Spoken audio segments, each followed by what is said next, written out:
तर नाशिकच्या निमानी बस स्थानकाची अतिशय दुरावस्था आहे। निमानी बस स्थानकामध्ये खड्ड्यांचं साम्राज्य आहे। ठिकठिकाणी खड्डे पडून पाणी साचलंय। निमानी बस स्थानकाला तळ्याचं स्वरूप प्राप्त होताना दिसतंय।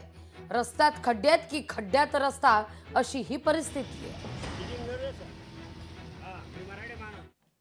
गेल्या महिन्याभरापासून नाशिकमध्ये सातत्याने पाऊस पडतो आहे। परिणामी जर आपण बघितलं तर नाशिक शहरातील मुख्य चौकांसह निमानी बस स्थानकामध्ये अक्षरशः खड्डे पडलेले आहे। रस्त्यांची चाळण आपल्याला या ठिकाणी झाल्याचं बघायला मिळतंय। ठिकठिकाणी अशीच जी परिस्थिती आहे ती झालेली आहे। शहरातील जर मुख्य परिसर जर बघितला तर द्वारका असेल, उपनगर नाका असेल आणि पंचवटी असेल, या विभागांमध्ये मोठ्या प्रमाणात खड्ड्यांचं जे प्रमाण आहे ते वाढलेलं आहे। यामध्ये पाणी हे साचलेले आहे। एकूणच परिसराला तळ्याचं स्वरूप प्राप्त झालेलं आहे। रस्त्यांची आणि या निमानी बस स्थानकाची अवस्था जर बघितली तर संपूर्ण परिसरामध्ये खड्डेच खड्डे आपल्याला बघायला मिळते आणि यामध्ये खरं तर बस चालकांना मोठी कसरत ही करावी लागते। त्याचप्रमाणे येणाऱ्या वाहनधारकांना देखील या खड्ड्यांमधून मार्ग काढणं हे कठीण जातं हे आपल्याला बघायला मिळतंय। त्यामुळे एकूणच महानगरपालिकेने आणि प्रशासनाने हे खड्डे जे आहेत ते त्वरित बुजवावे अशी जी मागणी आहे ती वाहनधारकांकडून केली जाते